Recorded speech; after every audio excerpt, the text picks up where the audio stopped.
कि झूठे बहकावे में अब कोई फंसने वाला नहीं है। और ये जो चरित्र है कांग्रेस के युवराज का, जो संविधान लेके घूमते हैं। भागलपुर दौरे पर पहुंचे बिहार सरकार के श्रम संसाधन मंत्री सह भागलपुर प्रभारी मंत्री संतोष कुमार सिंह ने स्पष्ट शब्दों में कहा कि आगामी विधानसभा चुनाव में एनडीए को भारी बहुमत मिलेगा और सरकार उसी की बनेगी।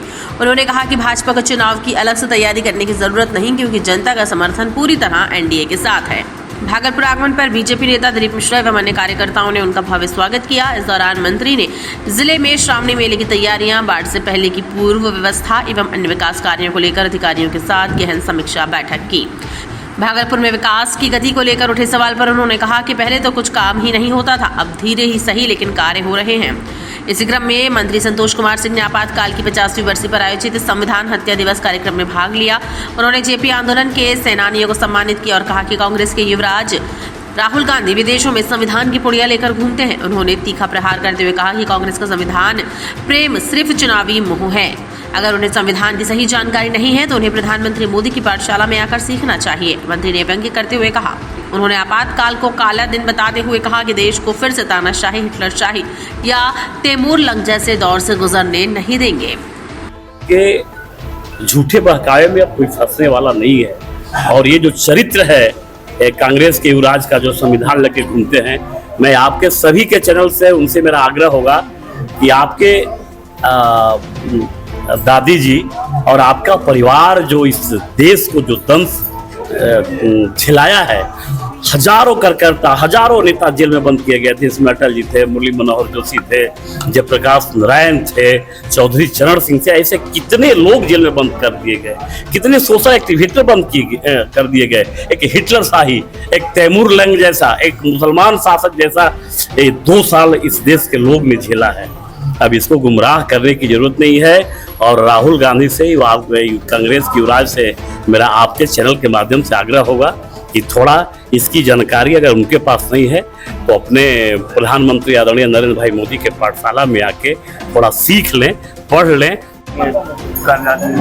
देखिए, आज का जो दिन है, आज से 50 वर्षों पहले 25 जून 1975 को उस समय के तत्कालीन प्रधानमंत्री इंदिरा गांधी के द्वारा संविधान की हत्या की गई।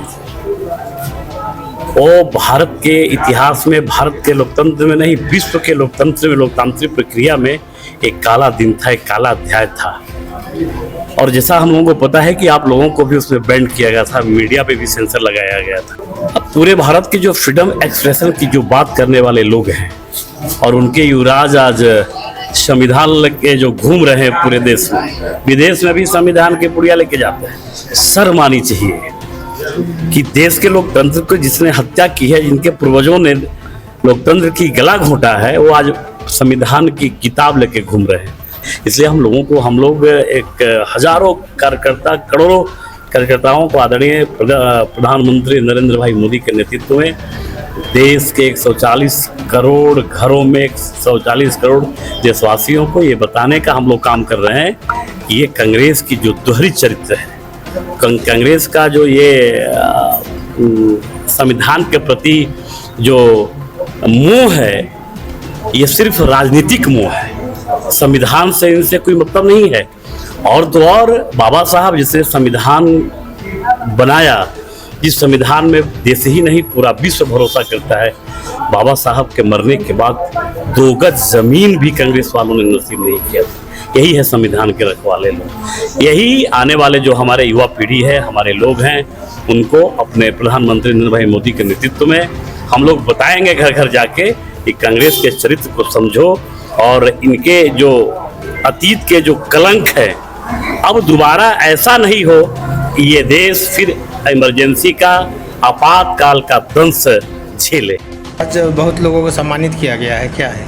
बहुत लोगों को सम्मानित नहीं किया गया। हाँ। जेपी मूवमेंट में जिसने भाग लिया था संविधान बचाने के लिए, देश बचाने के लिए, और कांग्रेस के कुकृत्य के विरोध जिसने पूरे भारत में एक साथ जो आंदोलन हुआ था माननीय जयप्रकाश नारायण जी के नेतृत्व में, और जितने लोग उसमें शरीक हुए थे, उन सभी को सम्मानित आज आपातकाल दिवस के अवसर पे हम लोगों ने किया है।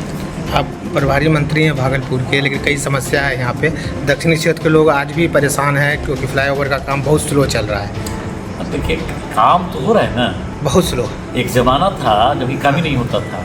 उस ज़माने में कैसे लोग रहा करते होंगे। आज तो काम हो रहा है, आज तो अच्छा लगता है। आप लोग कहते हैं कि सर काम स्लो चल रहा है।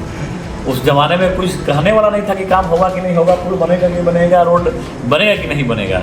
और काम स्लो नहीं हो रहा है। काम का एक टाइम पीरियड होता है, चाहे बिहार का कोई सभ्य तक हो। अगर टाइम पीरियड के अंदर काम नहीं करेगा तो उस पर कानूनी कार्रवाई होगी। कटाव निरोधी कार्य कई क्षेत्र बने हुए हैं, चाहे वो मधुबनी हो, चाहे वो सोनबरसा इलाका है।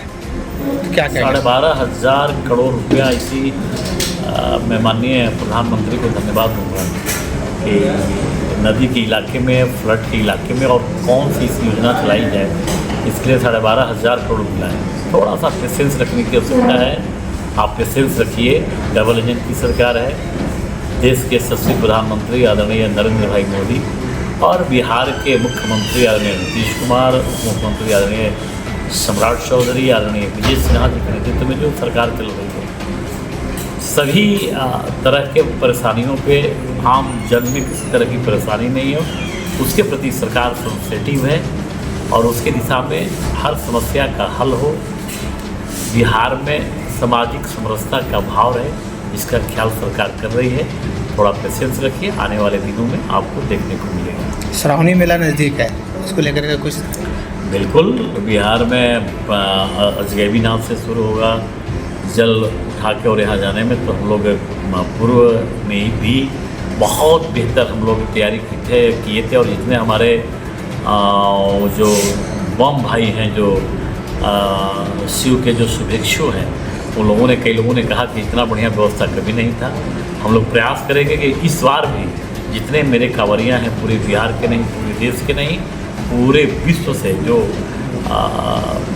जल अभिषेक के लिए बाबा धाम आएंगे, वो बेहतर से बेहतर सुविधा हम लोग देने का प्रयास करेंगे। और आशा ही नहीं, पूरा भरोसा है और शासन और प्रशासन दोनों इसके प्रति प्रतिबद्ध है कि किसी तरह की किसी को परेशानी नहीं हो और हम लोग बढ़िया से बढ़िया व्यवस्था करें।